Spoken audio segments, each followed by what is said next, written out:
So I'm going to talk today about living loss and how to find resiliency and meaning as you're living a daily loss and you're grieving.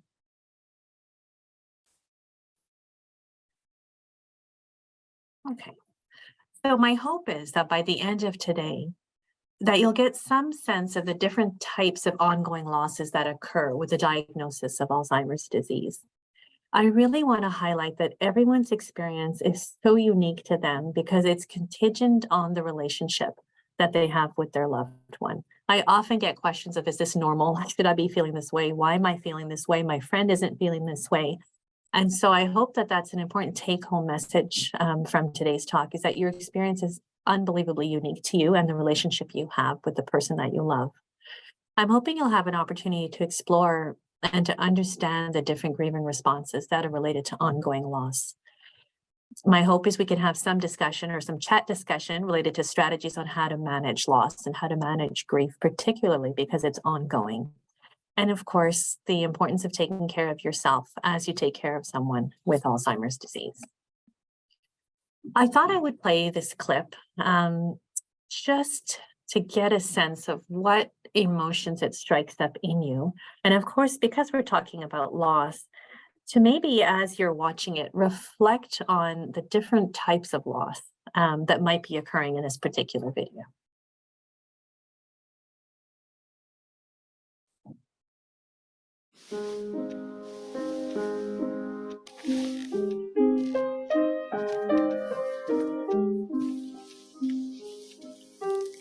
What time should we leave tomorrow? I think about 8. What do you reckon? Yeah, that sounds about right.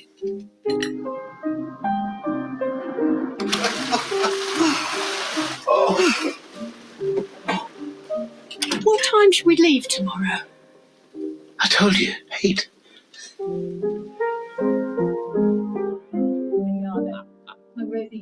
What time should we leave tomorrow? We're leaving at 8, Jane.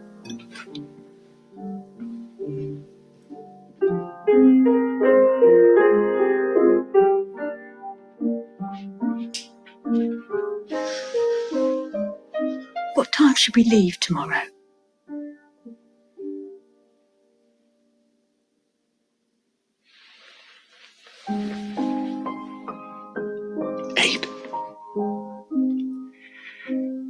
I think we should leave at 8.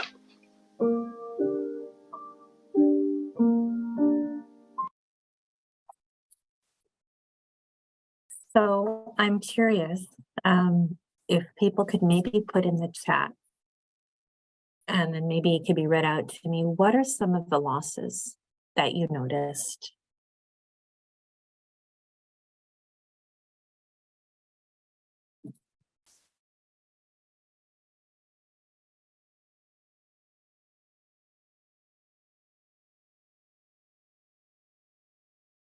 So I don't have access to the chat, so I can't read it. Are there any comments?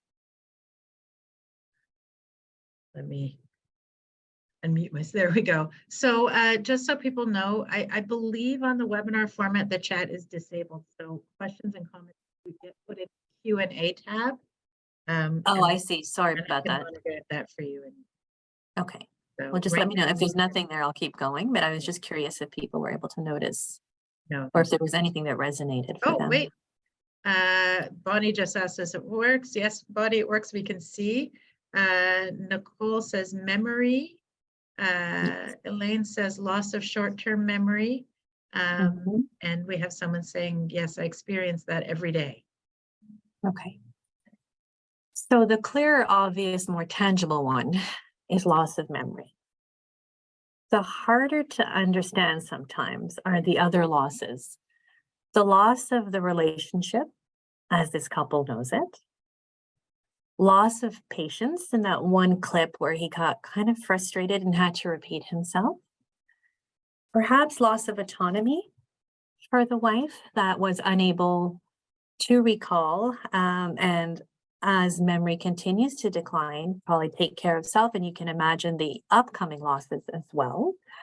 So what I'm trying to highlight is that, yes, memory is a part of it.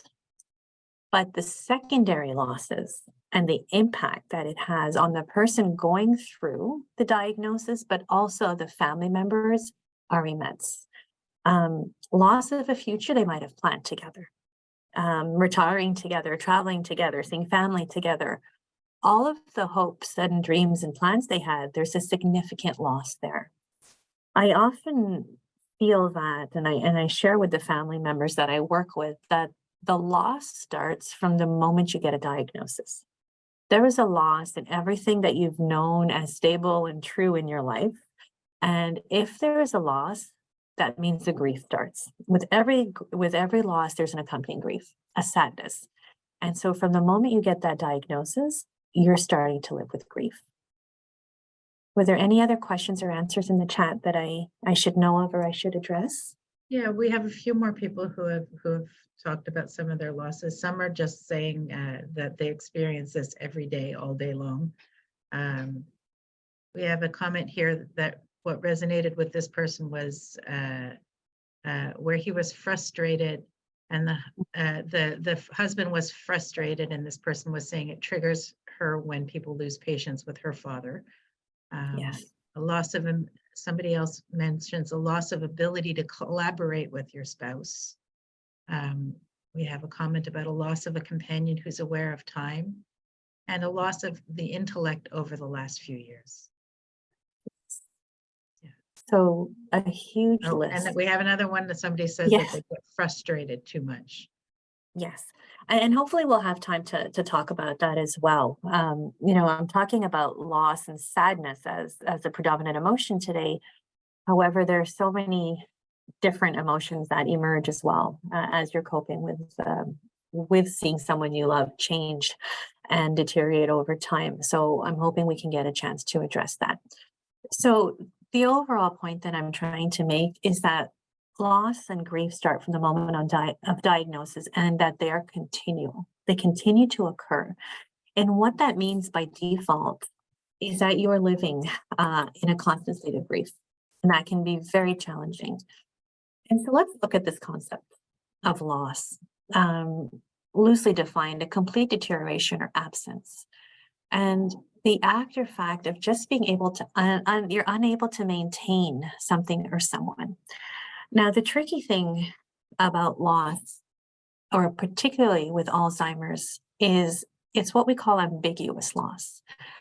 And we were often told that when you deal with the grief related to ambiguous loss, you cannot deal with it the same way as if there were a death, or you're helping someone cope with someone who's dying, because you're grieving someone who's still very much alive.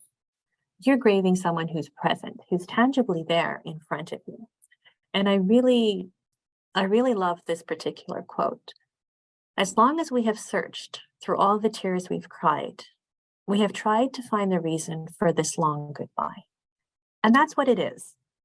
It's the witnessing of someone that means a lot to you as they fade away, as they slowly disappear. And again, very much alive, but we're losing parts of them, pieces of them on a regular basis. And that's ambiguous loss. It's when we experience loss and we're grieving for somebody who is still very much alive and very much there. So what those of us who are experiencing living loss, and I say those of us because I should disclose as well that I am living with a parent who has been diagnosed with dementia. So I speak from both the vantage point of a professional who helps other family members go through this, and the vantage point of a daughter who is a caregiver and experiencing exactly, I shouldn't say exactly because I finished saying how everyone's experience is very different, but similar, a similar experience to you as well. And that's why I'm hoping we can have a discussion and maybe share some experience in the Q&A after. But what I'm wanting to highlight is that loss and grief is continuous and it's ongoing, and it starts from the point of diagnosis. And what that means for us sometimes is that there are some normal developmental expectations or things from life we expected to be able to share with this loved one that we can no longer have. Birth of a grandchild, for example, your parent or loved one attending a graduation for a grandchild because they're unable to do that. Some of these expectations and hopes that you had had in terms of creation of memories and moments, you're grieving because you can't have them. So you're grieving things that you're losing, and you're grieving things that you may not be able to have. And so you're living in this gray zone between the history of the loss and the ongoing loss, plus the loss of things you know are not going to happen. And so that can be very difficult. Now, the grief, as I said, is a little bit different because there is no closure yet. So there's the constant witnessing of the loss and experiencing of it. And a lot of people were mentioning this frustration. Some saying they feel the frustration, and others saying they're feeling frustrated when they witness others experiencing the frustration with their loved one. And so that's a very common reaction. Anger is another one. Anger is something that many caregivers have shared with me. Anger is what we call a secondary emotion, and it often sits right on top of hurt and loss and sadness and disappointment. Those emotions are harder to express for us. It's not easy to say, I'm hurt, or I'm feeling really disappointed right now that I can't do this with my mom. It's easier to feel anger. Sometimes that's the most accessible emotion, and it's the easiest one to toss at somebody. So to lose frustration with your loved one is not uncommon. But what it's sitting on top of is the constant witnessing of loss, and therefore that sadness that we don't often like to sit in. Sadness is a yucky feeling because it causes a reflection, and you need to stop and think about why you're sad. And then the reality or that living loss becomes a lot more potent. The fact that we're slowly witnessing the disappearance of someone that we love very much. The grief that's felt is not a physical death, but it's a significant loss. And it's amazing and often surprises me how often the grief associated with the caregiving role in Alzheimer's is often minimized.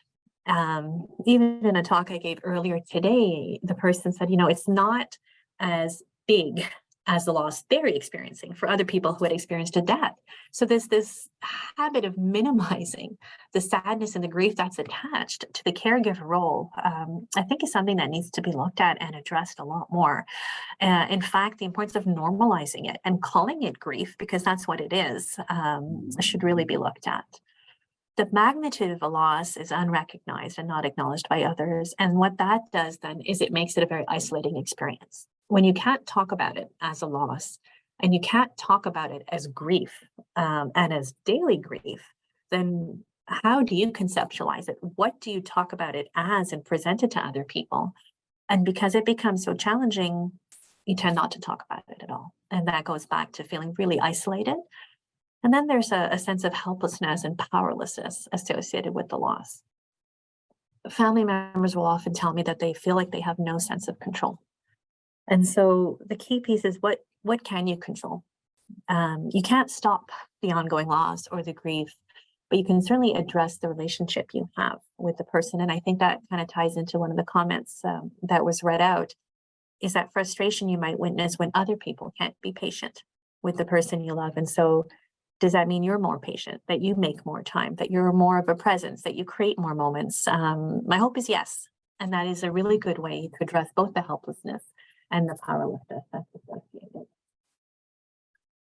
This is a quote from a family member, and again, I think really, really resonates. The word ambiguous helped me understand what was going on.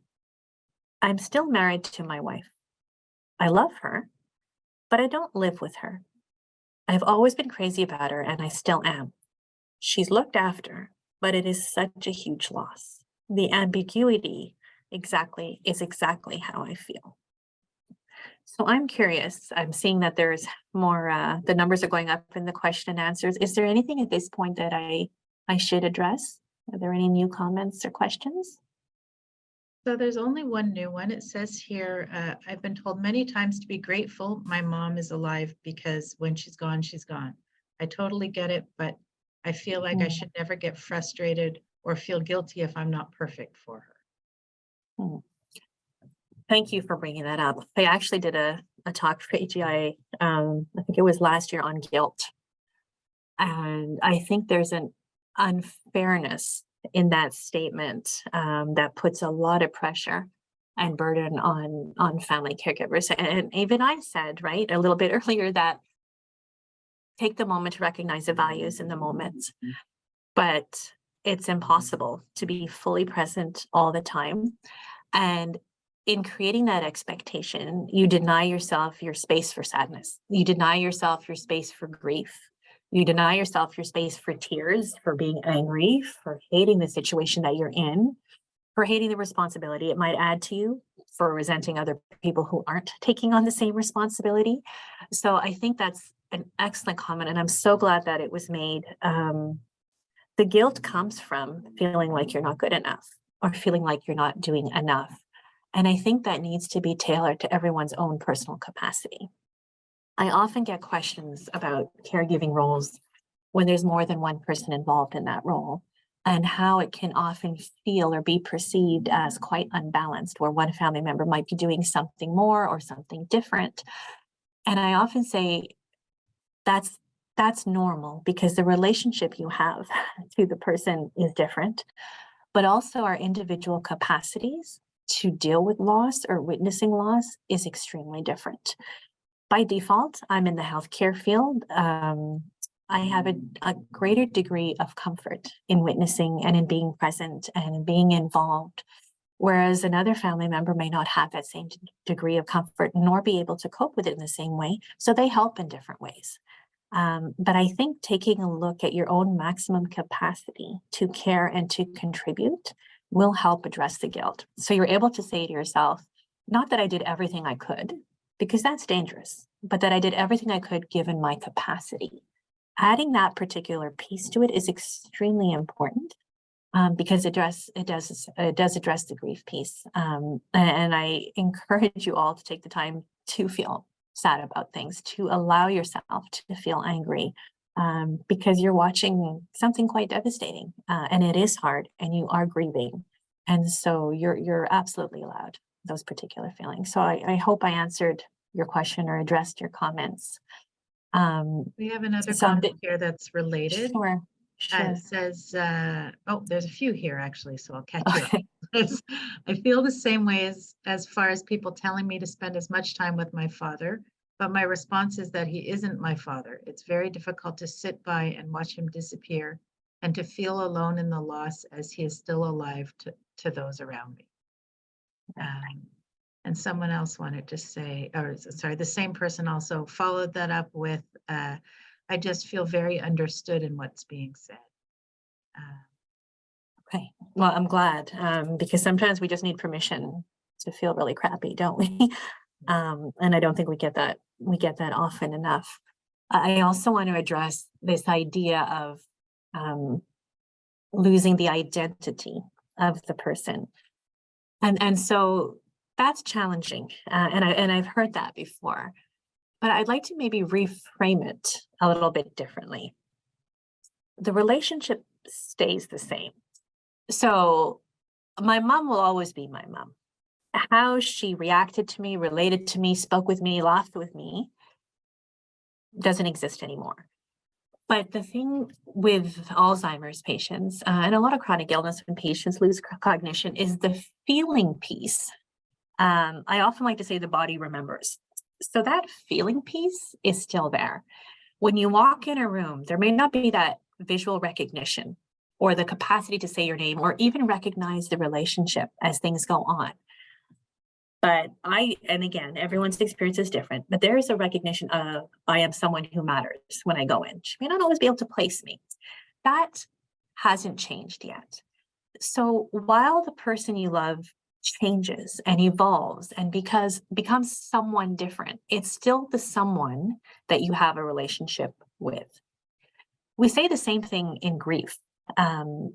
When someone has died or passed away, you've lost that person physically or tangibly, but you don't lose the relationship. The person you lost, that relationship is still, parent, child, or, or spouse. So I think a gentle reframe on that can sometimes be helpful, is that you recognize that even while the person is changing, that relationship or who they are to you and what they mean to you is exactly the same. I hope that addresses your comment or your question. Was there anything Can else? I jump in, and Anita? Please, yes. And because I know you like things to be interactive, and Very I'm much seeing so, a lot of yes. comments here about feeling like a person who is still alive has died a long time ago, or a loss of the person, or the disappearing of the person. As a person whose job it is to be an advocate for people living with dementia, I'm in agreement with you in the need to gently reframe that conceptualization of people living with dementia, because I think it can become quite dangerous. Because as we think about people who are with us, who are still needing that emotional connection to the people around them, even though the emotional connection looks and behaves in a completely different way from how the person was before. If we conceive of people as disappearing, then we start to dehumanize people. And I think all of us in attendance here realize that we have a really big problem in our society when it comes. You were actually speaking before everything shut down about the disappearance and paying attention to that. Are you there? You're still there. I thought I just got that down. So I don't know if you wanted to finish your Yeah, thought. I mean, I really was just saying, I think language matters, and I think what we tell ourselves about the disease matters.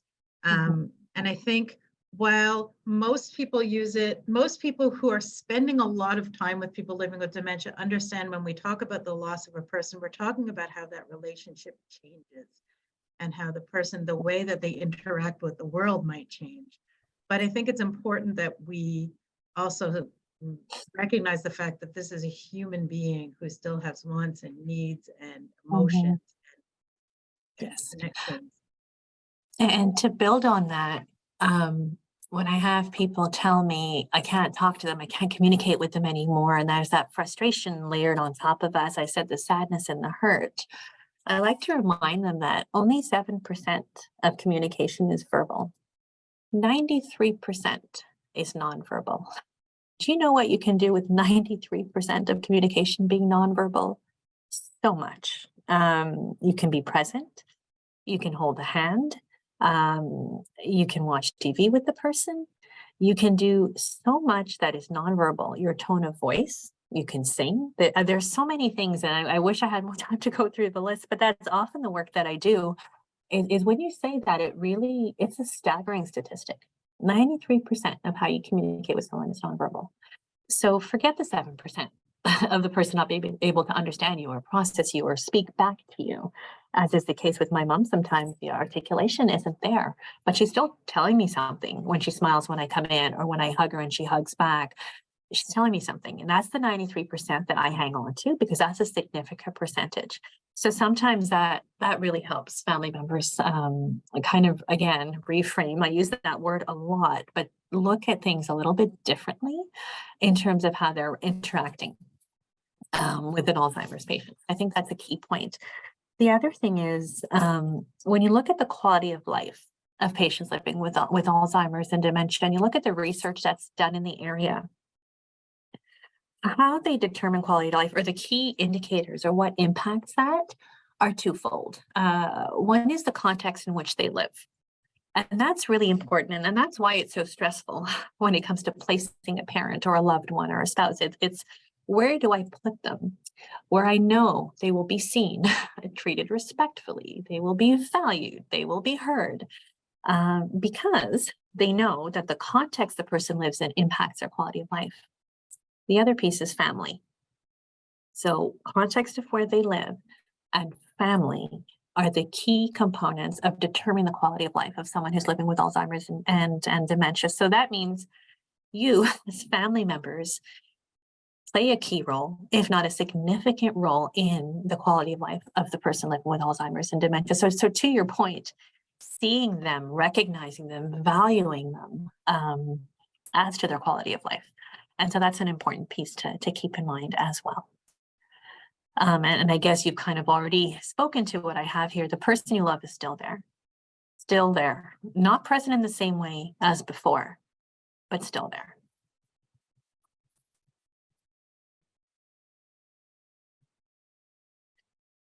So you can't speak about loss without speaking about grief. And as I said earlier, grief is a unique, extremely personal process. There's so many different reactions, from the psychological to the physical, the social implications of grief. Um, and it's difficult to make that adjustment to the physical absence of someone. But it's even harder when you're not dealing with the physical absence, but with the psychological piece. And that's what we're all living through. So there are different kinds of losses. And what I've spoke about mainly is this idea of ambiguous loss, where the person is still very much present, but that grief is not acknowledged or understood.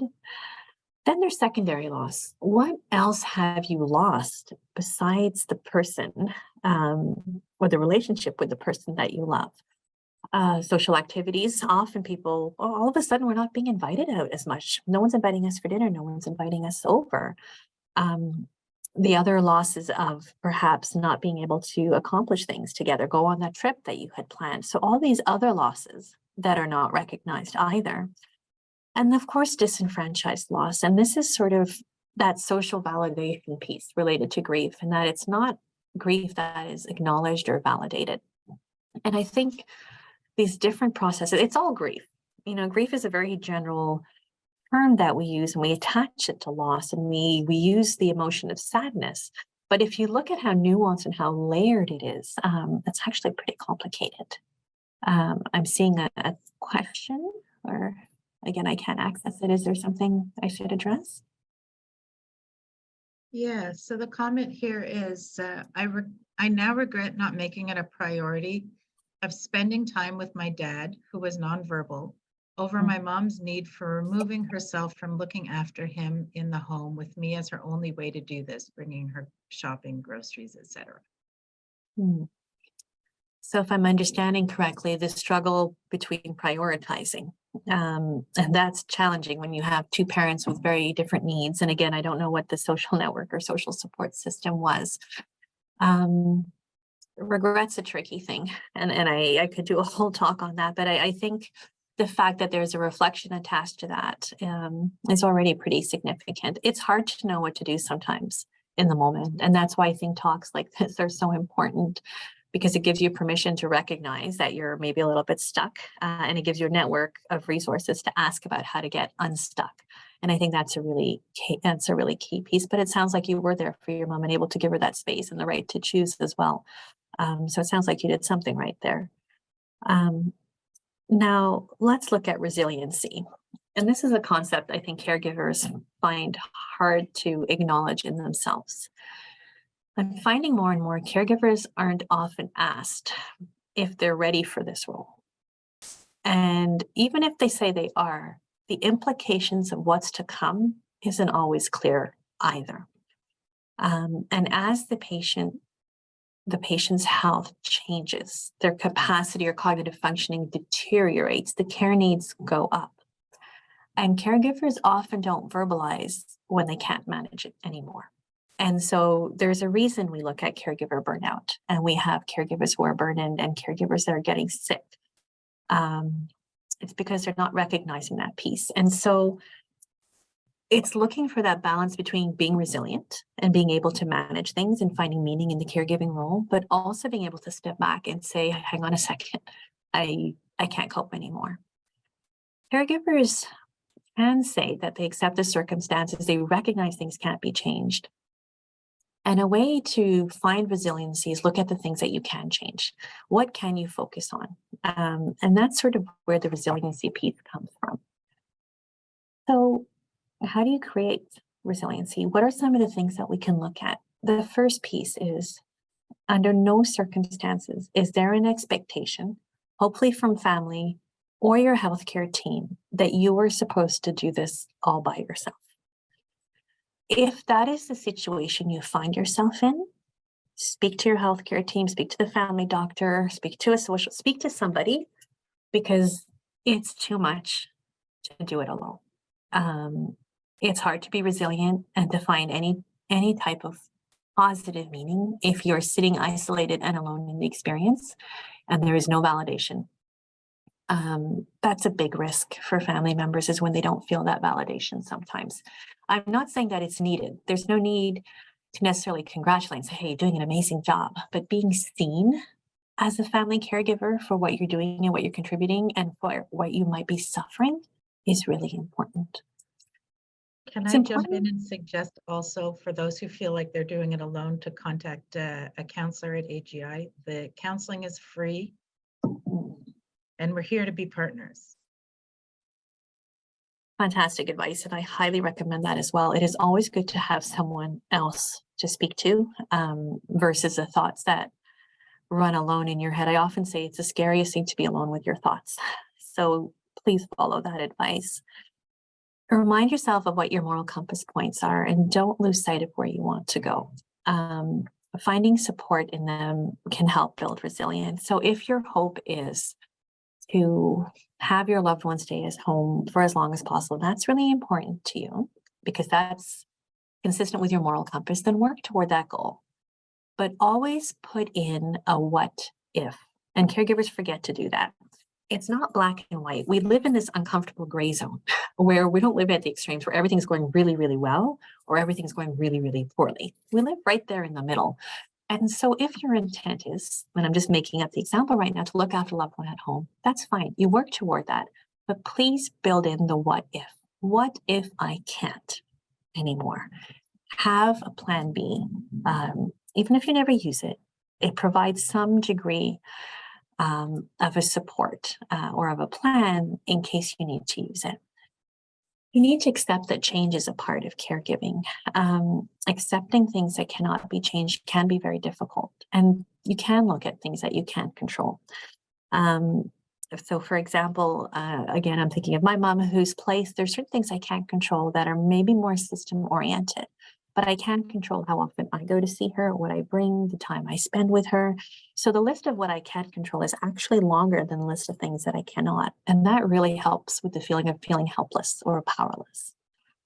Try not to focus on difficult thoughts for too long. And when I say that, it goes back to the giving the permission. There's absolute permission for focusing on the difficult thoughts, but not for too long. And I think if you find yourself constantly ruminating or reflecting on how things are not going too well, or that sadness or grief piece, then it's important to reach out, as was suggested earlier, to speak to a counselor. Never underestimate the effect of a good laugh or humor, using laughter to help manage stress. And now I've had caregivers say, what is there to laugh about? You know, how do I find humor? And that's where the disconnect or the distancing or distraction sometimes is really important, to actually create a space where for an hour you're not a caregiver. For an hour you can just be doing something else or be someone else. That's absolutely acceptable. In fact, it's actually highly recommended. Was there another question that just went up? It's actually a question about AGI caregivers, so I'm going to answer. Oh, that's it. Okay, perfect. I only see that as the numbers go up, I don't see the content. So, okay. So the other thing that is really important and can be helpful as you're in the caregiver role is try to find some sense of meaning of what's going on. How do you make sense of life events, relationships, and even yourself? If you're able to create some kind of meaning or a significant positive in the situation, that actually diminishes psychological distress. It improves immune function and promotes health and well-being for caregivers. This idea of creating or understanding things that exasperate us and reframing them as blessings is actually quite helpful. So this idea of burden versus nurturing and gratifying is something that's coming out in the research. And I see a lot in my clinical practice where a caregiver may come in and say, I'm completely burnt out. I feel that looking after my loved one is a burden. And that's a very real feeling and experience. And it's a very common thing for caregiver to feel. And it's not as common to verbalize because of the guilt piece that someone touched on earlier. Saying that caring for someone you love, when it might be an expectation or a duty or simply the way things are, makes it harder to say, I can't do this anymore, when you feel the expectation is that you can. And so how do you find meaning in that? Can you find moments of connection where maybe it's a smile, maybe it's a squeeze back of the hand, but that nurturing, gratifying peace? Can you look for it? And do you find it in the time that you're spending with the person that you love?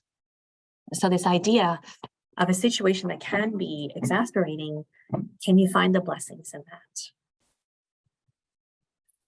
I just put some quotes up from a caregiver blog that I follow because I'm hoping some of this resonates. Yes, I think caregiving gives me meaning. I'm not always able to change the outcome, but caregiving is showing someone you are there with them in the trenches. I feel better knowing that mom can count on me for the best care. Yeah, yes, it's frustrating sometimes and it's exhausting, but she's grateful. So the love on both sides outweighs the bad days.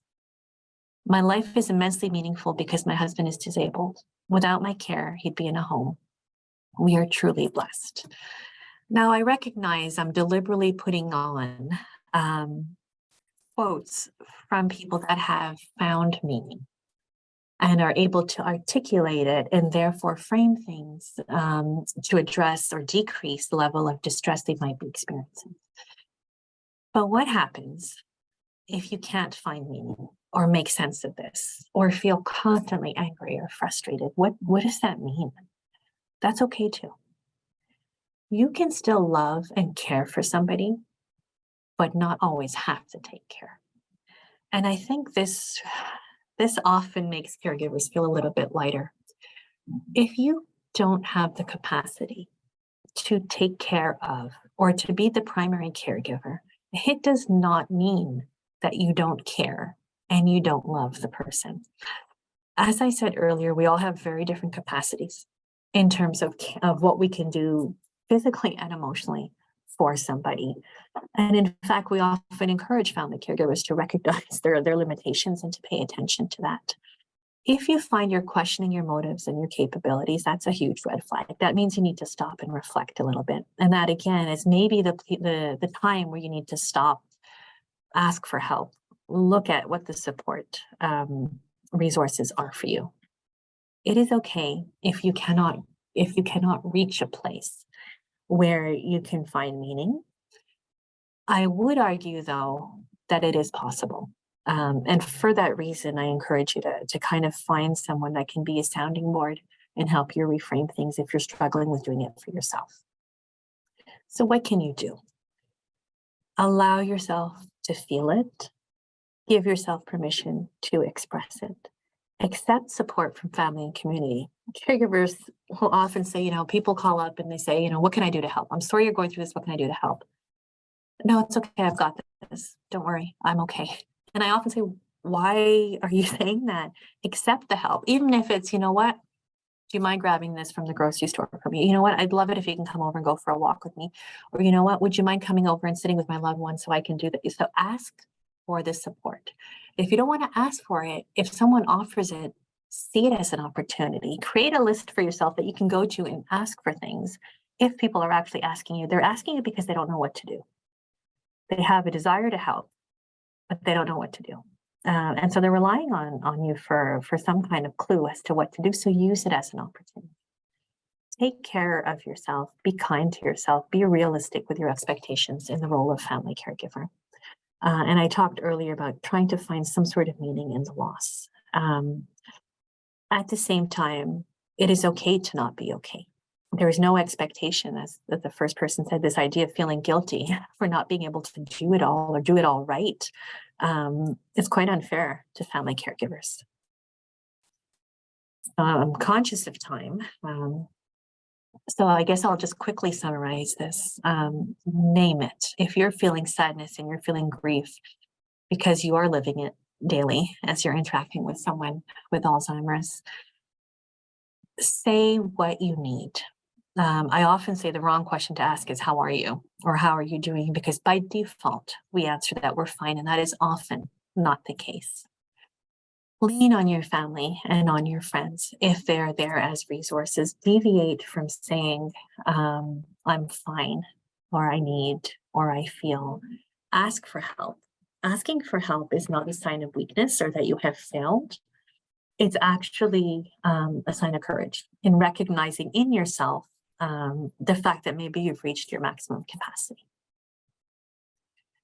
celebrate the good. And I think this also was touched on in the question and answer. Just enjoy all the time that you have, for you. It'll really be regretful after, when the person's gone, that you didn't enjoy every single moment, but you can't. You can't enjoy every single moment, but you certainly can take the time to recognize what is working well. There's a lot of research that talks about gratitude exercises in terms of minimizing anxiety and depressive symptoms. Simply taking the time at the end of the day or at any point of the day and reflecting on, you don't even have to write it down, maybe 3 things that went really well in the day, or 3 things that you're actually grateful for.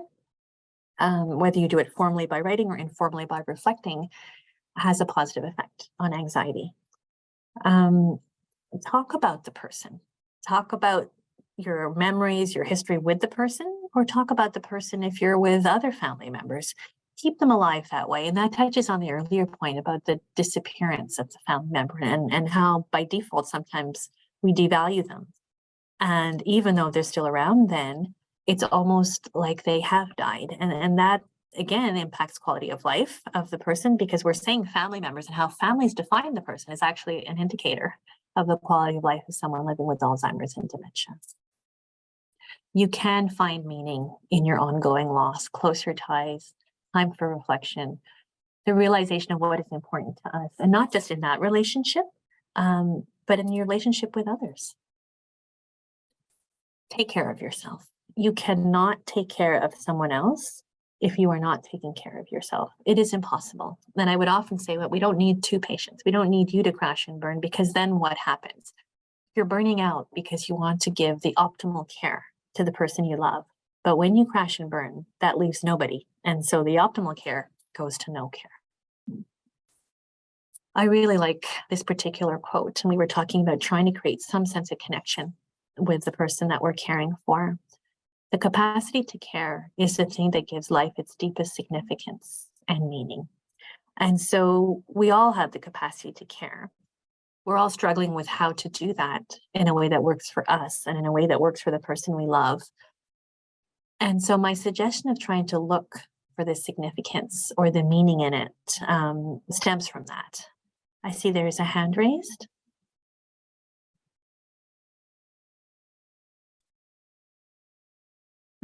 I'm not seeing it. Let me see. Oh, I just see Whoever has Dominic. their hand raised, can you maybe put your question or comment? Oh, just testing, apparently. Okay. Okay. Okay. No problem. All right. So my take-home message is then be patient with yourself. And for the person who was talking about the frustration piece, be patient with others as well as you experience your loss, or you witness others living through theirs. You by default sometimes might become the best advocate for the person you love. And it's a good thing to be vocal. If you see someone not treating your loved one the way you want, speak about it, be vocal about it, because at some point you become the voice. You become the mouthpiece. You become the person that, and again, related to quality of life, is responsible for the quality of life of your loved one. So we have a So- question here that's popped up. Yes. Well, that's Said- convenient because I'm at the discussion part. Is there a place to learn more about the concept of burden versus nurturing and gratifying? Yes, so that's, and again, I'm wearing my academic hat. There's a lot of research done on meaning making and caregiver burden. I didn't put together a reference list, but I certainly can. If you want to leave me your coordinates, I can do that. But even in talking it out, for example, with a counselor, with a therapist, in terms of what or how you define each of those concepts and how to gently challenge them. But I can work on a more coherent response to that. So I'm curious in the time that So we this have person left. has left their email address, so I'll Oh, get perfect. it So down please, to yes, you. do send that to me along with the question asked, because I may not recall it after the talk. No problem. But I am curious for anyone who wants to share, because as I said, I really value the interaction and learning from others. What has been helpful for you? What has been challenging, and what do you wish you had known? And looking at, ambiguous grief, that's what is tied to Alzheimer's and dementia, and it's grieving the loss and this is personal for me, of my living mother. And I do that on a regular daily basis. So thank you for your time. And I'd like to use the remaining time now for any type of discussion or chat discussion. So there is a question about getting the presentation later because this person was late. The presentation has been recorded, and if Dr. Mehta gives us permission, we'll post it on our YouTube channel. Yes, no problem. The link to the YouTube channel will go out in our newsletter. Okay. Does anyone want to respond to any of the questions that I have up?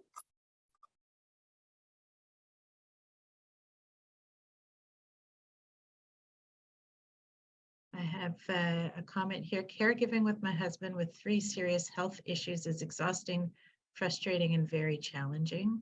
And another comment, I wish my family, husband, and kids understood more about what I've been going through. So I could redo the talk for them, but that's the tricky part, right? And again, it's hard to articulate everything I've kind of summarized in the talk, but I think they should be family talks. I think that every family member should attend, or that this message can somehow get spread, or send the link to those people, because it's hard to articulate sometimes when you're living in it. And as I said, this ongoing loss it's often misunderstood. And when people don't understand it or even acknowledge it, you can't be validated, and that makes it really overwhelming and isolating.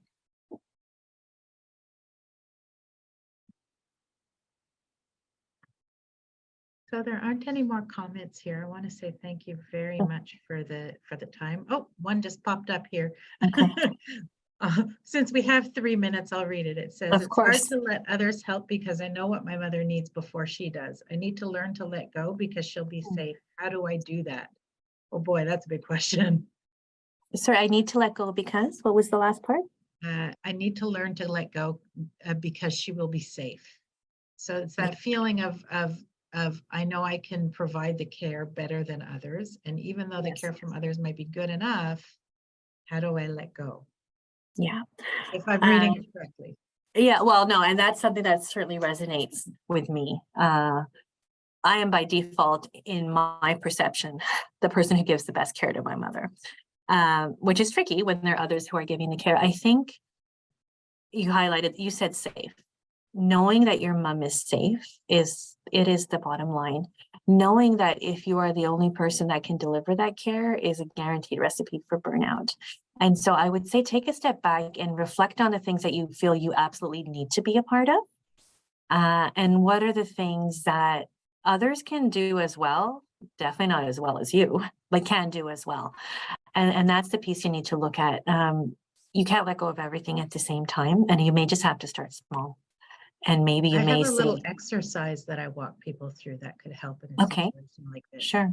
I ask people to write a really, really long list of all the things and less the emotional work and more the tasks that have to get done over the course of a day or a week or a month.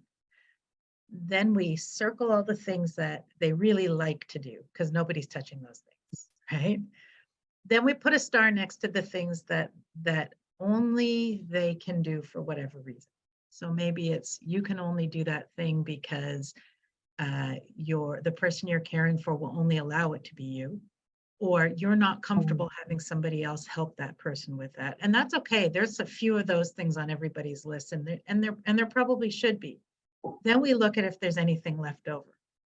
And if there's nothing left over, we know we have a problem to work on, right? Which is letting go of some of the control. But if there is things left over, then it gives us a starting place for where we can get help. Yes, 100%. I agree.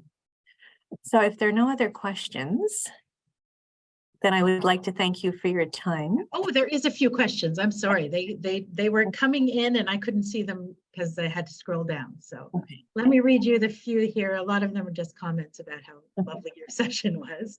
It says it's challenging when people are not on the same page and have differing opinions. Even more challenging when the person has mild cognitive impairment and doesn't want to acknowledge it. Boy, that's a big topic that could be a lecture of its own. Yeah, and that's the beginning of the loss, right? And accepting loss is very difficult, not just for the person experiencing it, but for the person witnessing it. And And I wish I had more time to address that because there's a lot of grief that's attached to not calling it out earlier. But there's also the patient perspective. So I'm saying patient, but the family, the loved one's perspective of fear, loss of autonomy, loss of hope, or just not being able to articulate or admit it, or shame or guilt. And so almost setting the stage for permission to say, I know you don't really like to talk about it. I just want to let you know that if you ever do, I'm here. You have to follow their timeline and their pace. It's really important. There are a few other comments and questions that I'm sorry we won't have a chance to get to because we're at time, but I will leave you with the last one on the list, which I think is really nice. Okay. Somebody saying that they're leaving here with the goal of defining what's meaningful in their life. I'm very happy to hear that. Yeah. And it's okay if it takes a while. You can give out my email address if there are people that, spend some time maybe after kind of reflecting and trying to make sense of what was shared today, because it was a lot of information and it's a lot of sensitive information that I understand can also trigger a lot of feelings and thoughts as well. So they can always reach out to me, whether it's a comment or just a general question. It would be my pleasure to try to address That's really lovely of you. Okay, so if anybody has any questions, you can send an email to AGI. We can either pass those questions on to Dr. Mehta or pass on her contact information. And also, I will remind you that AGI counselors are here for you if you want to talk out any of these issues in counseling as well. Counseling is free, so why not give it a shot, right? Yes, and I am not in my private practice, so go the AGI route. All right, thank you very much. My pleasure. All right, Bye. bye everybody.